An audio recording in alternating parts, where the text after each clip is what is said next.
In the previous video, we created the extendable top chord for the truss system so that you can see the top chords getting longer and shorter there with this slider.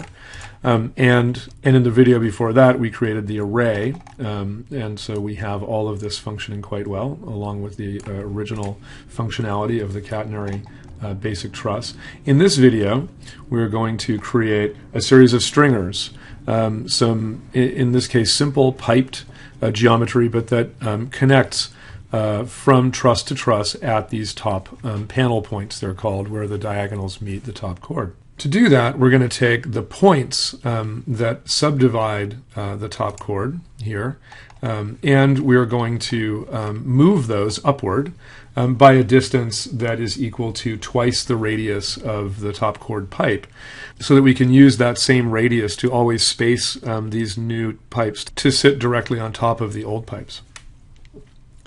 So we're going to put in a point bucket, because we might want to grab these differently later, and flow these top chord points into it. And we're also going to be bringing this top chord radius slider over, and we're going to use it for our move, which is going to be a simple move command of the type that we've done before. And I'll zoom in a little bit. We're going to take these points as the geometry that's going to be moved, but we have to give it a vector, and we want to go in the z direction, straight up, so we'll use a z unit vector. And I want to take it by this distance of whatever the changing distance of the radius of the top chord is. And I want to multiply that by 2, so I'll use from the Maths tab a multiplier. And so I'm going to be taking a panel component like this one here. I'll copy that, bring it up, change its number to 2, take the slider value, plug that into the z vector, plug that into the move, and the whole series of points into the move.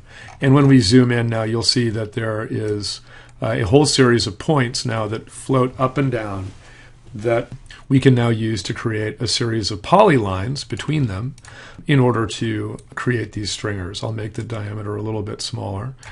So we now have all of those points here, the output of this move, and they're organized into, in this case, 5 groups of 6. There are 30 values, but they're in 5 groups of 6. And we want to use a pretty simple polyline, p-line component. We don't want to make this a continuous curve. We want it to be a polyline that actually has a kink at every truss if the trusses start to move, as they will when we create the rotation that will be happening to this in some of the later modifications. So we have this geometry, and we want to make polylines. But notice what's happening. It's taking these groups of 6 and it's making polylines straight across the top. You can see them in green or in red right there. And instead we want them to go the other direction. We don't want them to go following the top of the trusses. We want them to go across the top of the trusses. So what we're going to do is take that data set and we're going to flip it. And so it's something that's very useful to be able to do. So for the flip, we'll double click and type in flip. And there are lots of things you can flip. The normals of a surface or a curve. In this case, we're flipping a matrix. And that matrix is this. So what it does, if you hover over it, it says it flips a matrix-like data tree by swapping rows and columns, which is exactly what we want to do here. We want to switch the rows and columns. And by putting that in, you see now that these polylines that make up these stringers are going in the direction that we want them to go. So all is well. We now simply need to take that data and flow it into the pipe, holding shift, to create stringers that go in that direction. I can take all of this and put it together into a component that I can call stringer. So I'll group that, and I'll borrow this, and I'll call it stringer. Stringers. And keeping in mind that now this slider is also controlling the diameter of the stringers and of the top and bottom chord.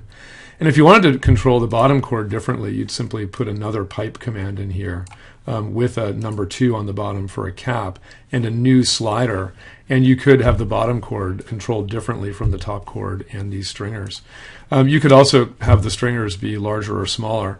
In the end, you'll probably also want to take, when you bake the solids out of this, you might also want to bake the polylines, because that is geometry that can be used once you're back in Rhino to loft a surface or something to be cladding or something like that. So I'll put my group together here. And I'll come back and test out just to make sure that as I adjust my array, that everything is working smoothly. So stringers are in place, everything's working fine, and we're getting close to the end of this first set of modifications that really make a sophisticated truss system that will be very architectural in its look and in its ability to be modified. Thank you.